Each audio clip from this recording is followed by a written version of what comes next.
Salam jumpa dalam materi ilmu perundang-undangan. Nah, di kesempatan kali ini saudara-saudari, kita akan membahas terkait dengan ilmu perundang-undangan dari pengertian dasar ilmu perundang-undangan. Nah, berkaitan dengan pengertian dasar ilmu perundang-undangan, kita akan membahas bagaimana latar belakang daripada pengertian dasar ilmu perundang-undangan, ada ilmu pengetahuan perundang-undangan itu sendiri, bahkan peristilahannya. Nah, yang pertama yang akan kita bahas adalah latar belakang daripada pengertian dasar ilmu perundang-undangan.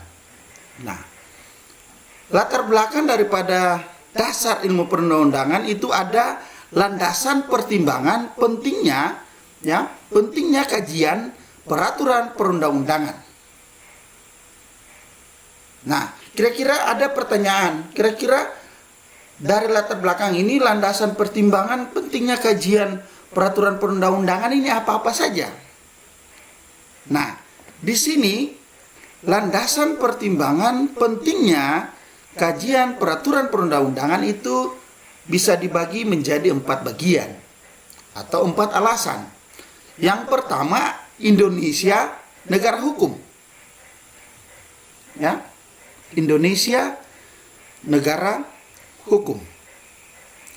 Indonesia negara hukum, bila kita lihat pada pasal 1 ayat 3 Undang-Undang Dasar 1945, di mana dia menjelaskan bahwa negara Indonesia adalah negara hukum. Itu sudah jelas. Dan yang kedua tugas negara. Yang kedua tugas negara. Tugas negara dalam hal ini, yang pertama pembukaan Undang-Undang Dasar 1945 pada alinea yang keempat, dan yang kedua tugas negara dalam rangka melaksanakan tugas menyelenggarakan kesejahteraan umum, maka pembentukan berbagai peraturan negara menjadi sangat penting. Nah, itu merupakan tugas daripada negara yang menjadi landasan pertimbangan pentingnya kajian peraturan perundang-undangan. Yang pertama, tugas negara itu di dalam pembukaan Undang-Undang Dasar 1945 alinea keempat, dan dalam rangka melaksanakan tugas menyelenggarakan kesejahteraan umum, maka pembentukan berbagai peraturan negara menjadi sangat penting. Dan yang ketiga, saudara-saudara sekalian, ada perkembangan regulasi. Nah, di dalam perkembangan regulasi ada amandemen Undang-Undang Dasar 1945.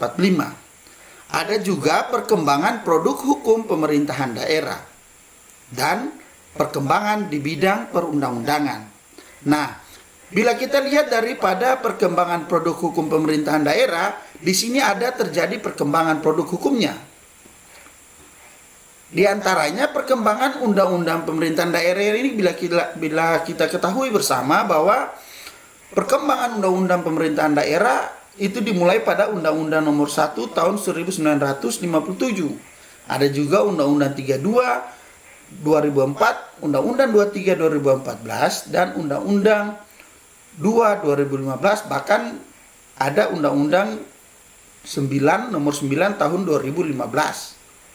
Nah, sementara di perkembangan di bidang perundang-undangan, perkembangan di bidang perundang-undangan ini terjadi ada perkembangan regulasi terkait dengan pembentukan peraturan perundang-undangan itu, di mana kita ketahui juga bahwa di dalam regulasi pembentukan peraturan perundang-undangan mulai dari Undang-Undang Nomor 10 Tahun 2004 dan kemudian direvisi dengan Undang-Undang Nomor 12 Tahun 2011.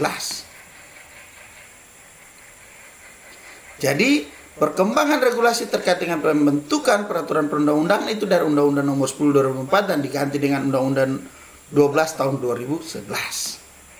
Nah, dan yang keempat adalah aspek tujuan pengembangan.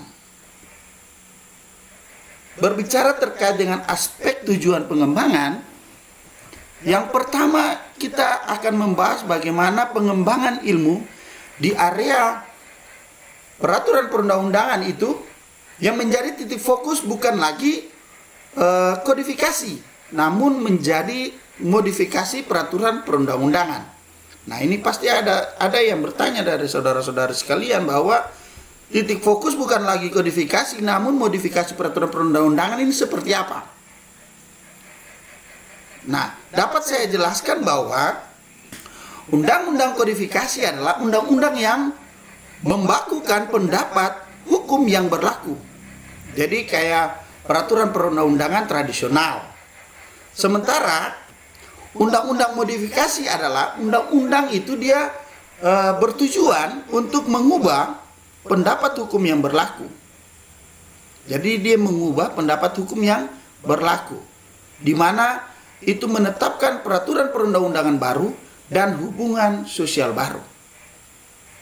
Nah, itu makanya titik fokus bukan lagi ke kodifikasi, namun modifikasi peraturan perundang-undangan. Ya, nah itu yang menjadi latar belakang, yang menjadi landasan pertimbangan pentingnya kajian daripada peraturan perundang-undangan. Ada 4 landasan. Nah, kalau sudah tahu landasan pertimbangannya, maka kita akan mengetahui apa sih itu ilmu pengetahuan peraturan perundang-undangan.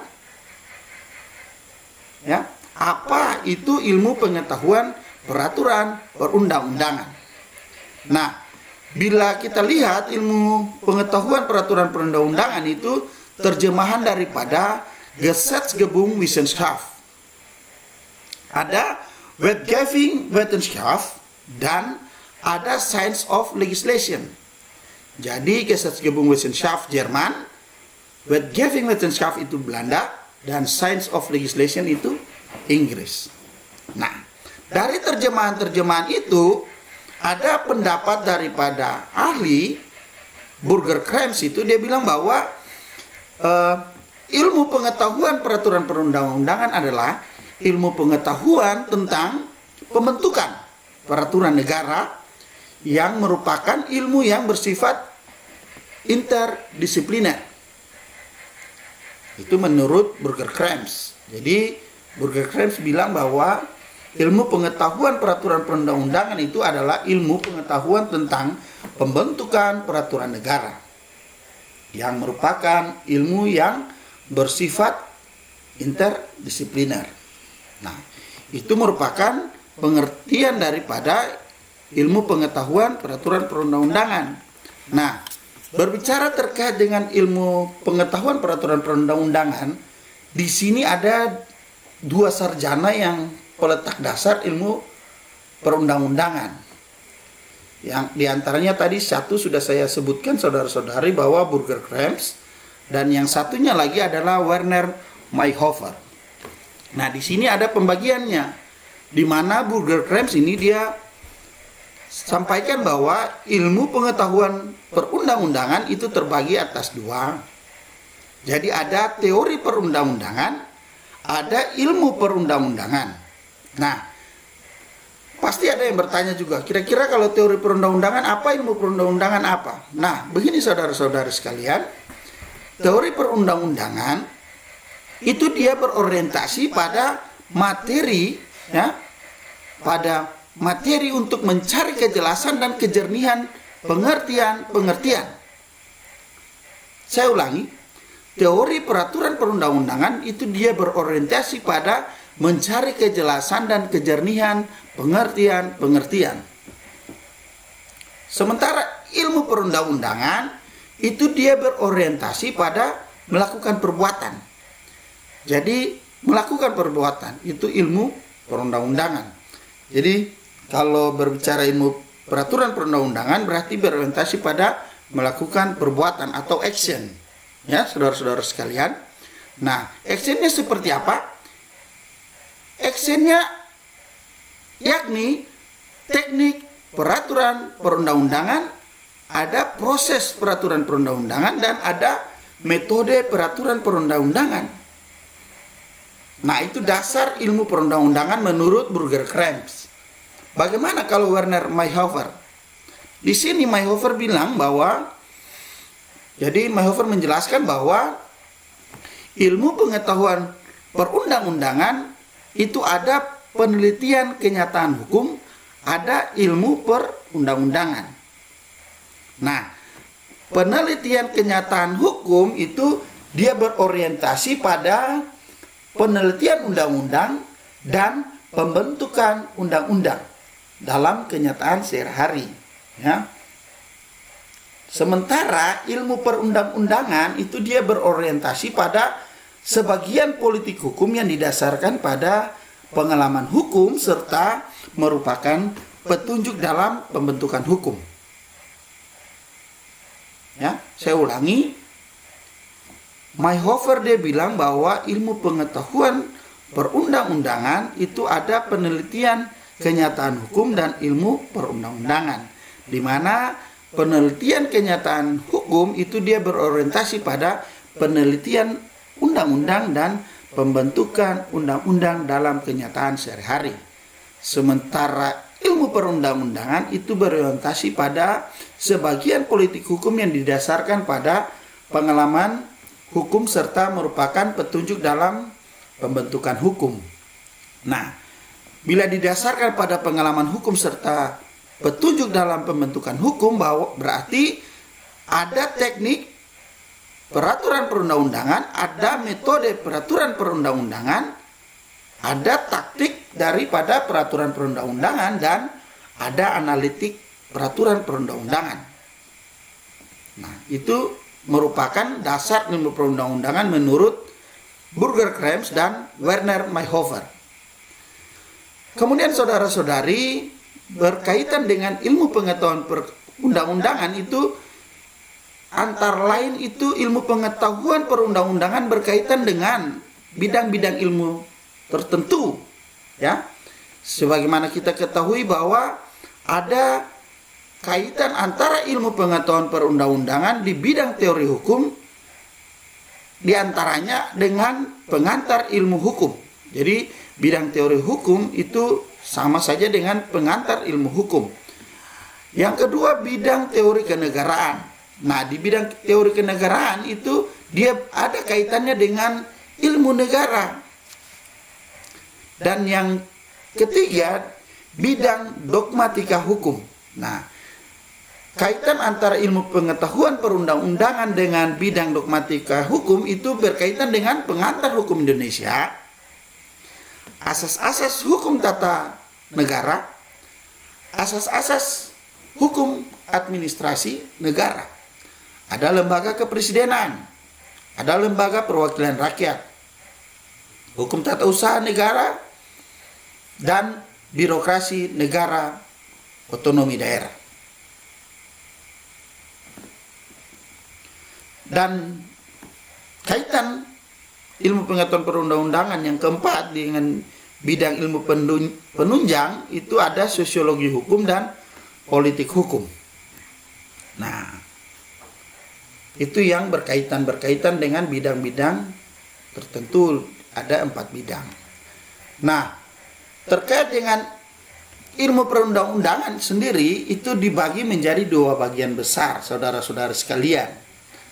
2 bagian besar itu diantaranya seperti yang sudah saya jelaskan tadi di slide sebelumnya, saudara-saudara sekalian, bahwa 2 bagian besar yang dibagi di dalam ilmu peraturan perundang-undangan itu ada teori perundang-undangan yang berorientasi mencari kejelasan, kejernihan makna atau pengertian-pengertian, ya, yang biasa kalau disebutkan bahwa begrip forming dan begrip verheldering.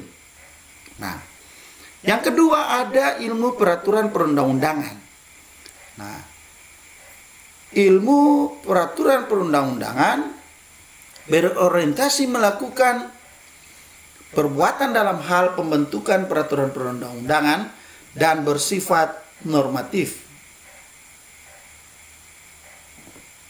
Itu merupakan 2 bagian besar dari ilmu peraturan perundang-undangan yang dibagi.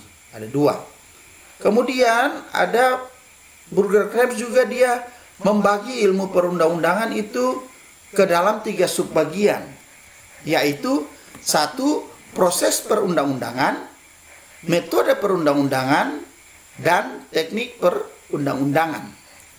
Itu merupakan 3 subbagian yang dibagi oleh Burger Crimes. Nah, bila kita sudah mengetahui tentang latar belakang, tentang ilmu undang-undangan, kemudian ada peristilahan. Nah, di sini perbedaan pengertian istilah peraturan perundang-undangan itu ada 3. Ya, ada legislation. Legislation diartikan bahwa perundang-undangan dan pembuatan perundang-undangan. Yang kedua ada wetgeving, diterjemahkan dengan 2 makna. Pengertian membentuk undang-undang dan keseluruhan daripada undang-undang negara. Dan yang ketiga ada Gesetzgebung, di mana itu Gesetzgebung itu diterjemahkan dengan pengertian perundang-undangan. Nah, itu perbedaan pengertian istilah peraturan perundang-undangan. Ya. Saudara-saudara sekalian. Kemudian di sini ada pendapat daripada Bagirmanan. Bagirmanan dia menjelaskan bahwa peraturan perundang-undangan adalah hukum. Sehingga pengkajian mengenai peraturan perundang-undangan itu dia mencakup segala bentuk peraturan perundang-undangan, baik yang dibuat pada tingkat pusat pemerintahan negara maupun di tingkat daerah. Dan karena peraturan perundang-undangan adalah salah satu aspek daripada hukum, maka pengkajian peraturan perundang-undangan itu dia merupakan bagian dari pengkajian hukum. Oleh sebab itu, tadi dijelaskan sejak awal bahwa bagaimana dia bilang bahwa peraturan perundang-undangan itu adalah hukum. Ya, peraturan perundang-undangan adalah hukum. Ya. Karena pengkajian mengenai peraturan perundang-undangan itu mencakup segala bentuk peraturan perundang-undangan baik yang dibuat pada tingkat pusat pemerintahan negara maupun daripada tingkat daerah. Ya. Saudara-saudara sekalian. Nah, kemudian kalau tadi bagaimana dia menjelaskan apa sih itu peraturan perundang-undangan, kita kemudian melihat peristilahan peraturan perundang-undangan itu dari Undang-Undang Nomor 12 Tahun 2011. Di sini menurut Undang-Undang Nomor 12 Tahun 2011, saudara-saudara sekalian, ada 2. Yang pertama, pembentukan peraturan perundang-undangan dan peraturan perundang-undangan. Nah, di sini pembentukan peraturan perundang-undangan adalah pembuatan peraturan perundang-undangan yang mencakup tahapan dari mulai perencanaan, penyusunan, pembahasan, pengesahan atau penetapan dan sampai kepada pengundangan. Jadi, pembentukan peraturan perundang-undangan menurut Undang-Undang Nomor 12 Tahun 2011 itu dia bilang bahwa tahapan perencanaan, penyusunan, pembahasan, pengesahan atau penetapan sampai kepada pengundangan. Nah, kalau sudah tahu terkait dengan apa itu pembentukan peraturan perundang-undangan, maka kemudian peraturan perundang-undangan itu apa?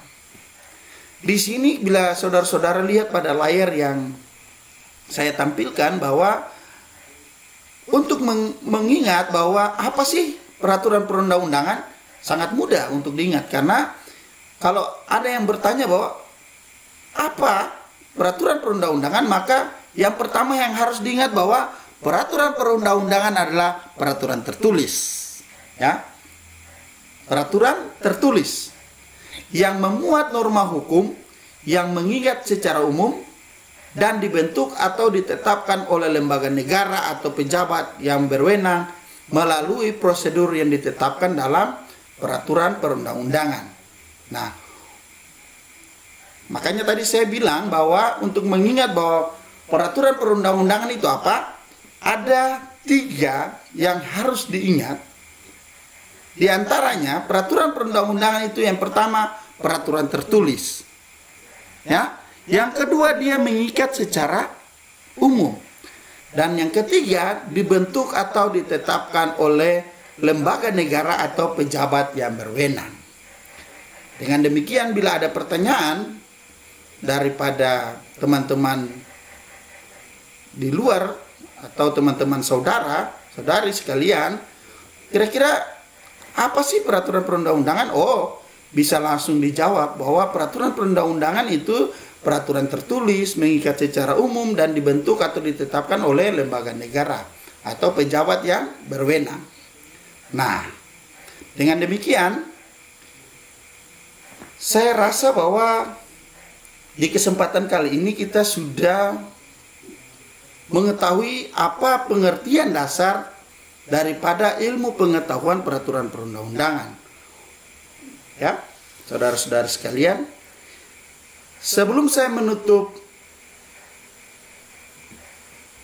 kesempatan kali ini, yang menjadi catatan saya dari materi ini adalah lembaga negara atau pejabat yang berwenang adalah yang membentuk peraturan perundang-undangan. Ya, itu menjadi catatan penutup saya terkait dengan apa sih pembentukan peraturan perundang-undangan dan apa sih peraturan perundang-undangan. Oke, sekian dari saya terkait dengan materi ilmu perundang-undangan di kesempatan kali ini. Semoga bermanfaat. Sampai jumpa di materi-materi ilmu perundang-undangan yang lain.